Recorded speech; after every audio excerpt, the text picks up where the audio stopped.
Sesi duyuyor musunuz? Sen diyorlar cips falan kullanıyorsun. Bak sese bak.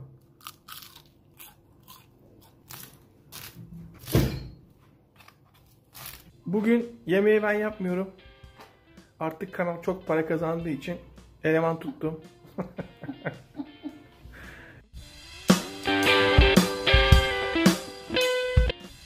Şaka bu yana, bugün annemdeyim. Annemin müthiş böreğini çekiyorum. Şaka bu yana gerçekten müthiş. Yoksa çekmem zaten. Yapan herkes parmaklarını yiyecek. Hatta börek çekmenize gerek yok. Bir de üstüne üstlük yarım saat bile sürmeyecek. Pişmesi dahil.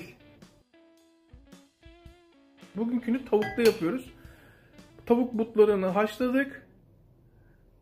Daha sonra didikledik. İçine karabiber, kırmızı toz biber, tuz ve yağ. Yarım kestiğimiz yufkayı da ikiye kestiğimiz yufkayı da şimdi dolduruyoruz. Bakın şimdi nasıl katlayacak.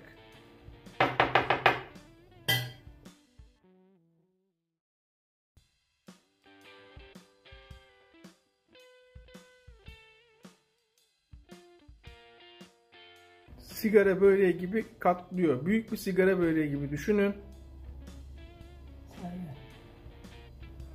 Daha doğrusu sarıyor. Annem de beni alttan düzeltiyor devamlı. Şimdi bak. Bunu gerçekten yapın. Parmaklarınızı yersiniz. Ama benim favorim bunda kıymalı. Ama bugün ben denk geldi. Yani böyle bir şey çekeyim diye kafamda bir şey yoktu. Anneme uğradım. Tam da börek yaparken denk gelmişim. Hatta bakın bir katını da yapmış ve yuvarlamış. Bunun üstüne geldim ben. Bak aynen böyle katlıyor. Sonra etrafını sarıyor. Şeklin bozuk olduğuna bakmayın. Pişerken düzelecek. Valla duyuluğum bilmiyorum. Çünkü mikrofon yok. Şeklin bozuk olduğuna bakmayın. Pişerken düzelecek dedi. Ki o kadar da bozuk değil bana sorarsan şekil. Şu arada bakın işte böyle haşlanmış tavuk. Tavuğun herhangi bir yeri olabilir. Tuz, karabiber. Bir tane daha yapalım. Bu bir yufkanın yarısı. İkiye kesiyor bu şekil. Bir tavada bir buçuk yufkadan bitiyor. Bir tava 1,5 yufkadan oluyormuş. 2 tane de. Veyahut da 2 tane diyor. Zeytinyağıyla sıvı yağ karışımını tekrar üstüne döküyor. Çok az damlatıyor esasında. Şöyle 2,5 yemek kaşığı kadar. Sonra fırçalıyor. Her yerinmiş. Ama yapan bak efsane bir börek yiyecek, böyle çıtır çıtır bir börek. Ama şunu söyleyeyim.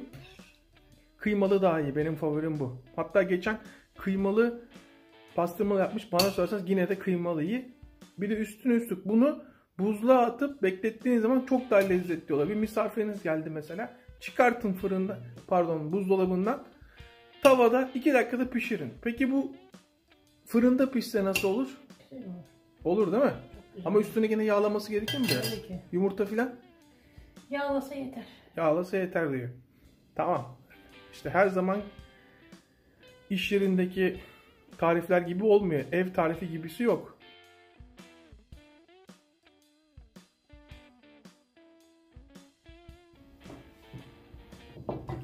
Son kez bir kez daha tekrar edeyim.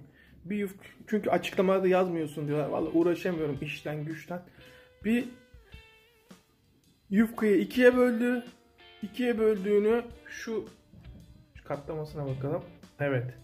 Şu didiklediği tavukları haşlayıp karabiber, tuz, kırmızı toz biberle harmanladı. Daha sonra gösterdiğimiz gibi yufkaları sardı. Şimdi kafada şöyle bir soru işareti var. Ya yufkadan lezzetli olur mu? Ya inanılmaz lezzetli olacak ya.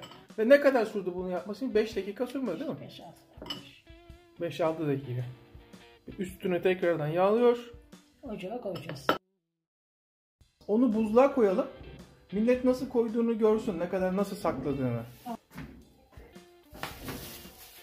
Şimdi buzluğa koymak için ayarlıyorsun değil mi? Evet.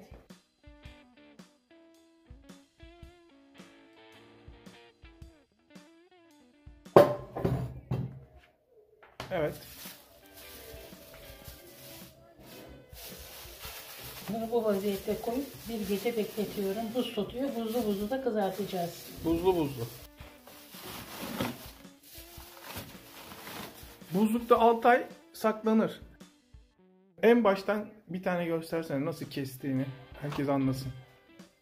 Yufkacıdan böyle tam kapattırıp alıyorum. Yalnız bizim yufkacının yufkaları da efsane. Yırtık çıkmaz, inanılmaz lezzetli. Mahalle yufkacısı.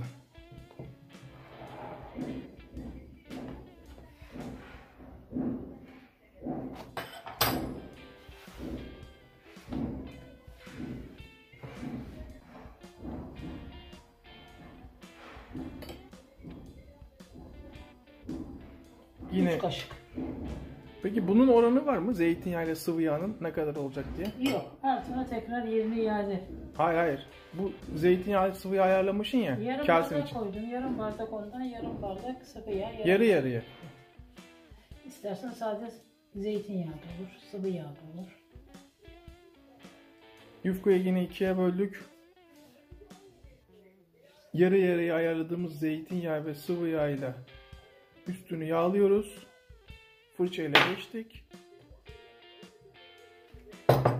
Deminkini tavukla yapmıştık.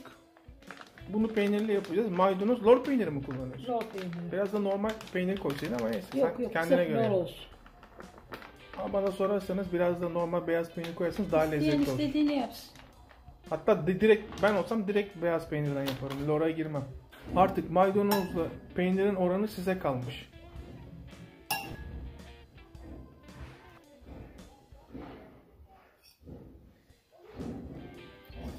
Ama burada önemli bir şey var. Gerçi annem yapıyor, ben anlatıyorum. Fazla koyarsanız tadını bozar. Az koyarsanız lezzetsiz olur. İyi ayarlamak lazım. Şöyle her yerine gelecek gibi. Sigara böreği gibi sarıyor. Büyük bir sigara böreği gibi düşünün. Ama bak bunu yapan, bir kez daha söylüyorum. Sanki börekçide çıtır çıtır börek yiyormuş gibi yiyecek. Bunun buzluğa girmesi de çok önemli. O zaman daha lezzetli oluyor. Çok basit esasında, görüyorsunuz değil mi? Uzun bir şekilde sadece katlıyor. Süt, yoğurt, yumurta yok. Ha bir de bak, benim gözümden kaçtı. Yoğurt, yumurta sürmüyor. Bak dikkat edin. Eklemiyor. Yağlanmış tava. Tavayı önceden yağladık. Unutmayın.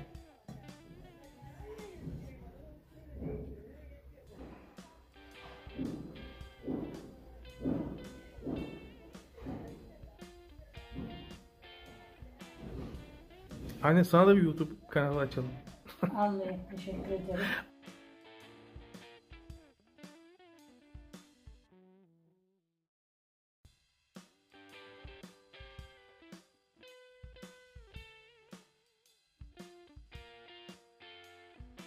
Şimdi üçüncüyle, yani 1,5 yufkayla bitirdik. Evet.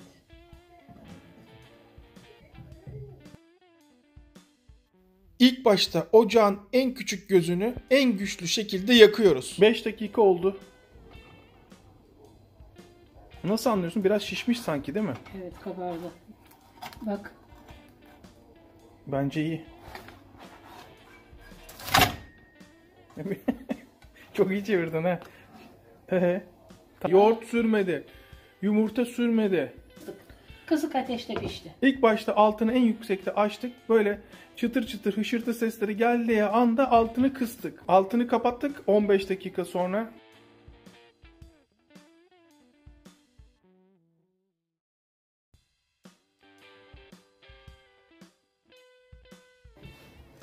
İşte bu.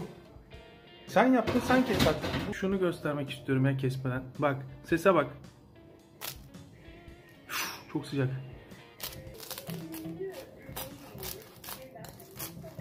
Sesi duyuyor musunuz? Bak, tava böreğinde nasıl ses? Sen diyorlar cips falan kullanıyorsun. Bak sese bak. Şahane olmuş. Sesi duydunuz. Zilin sesini.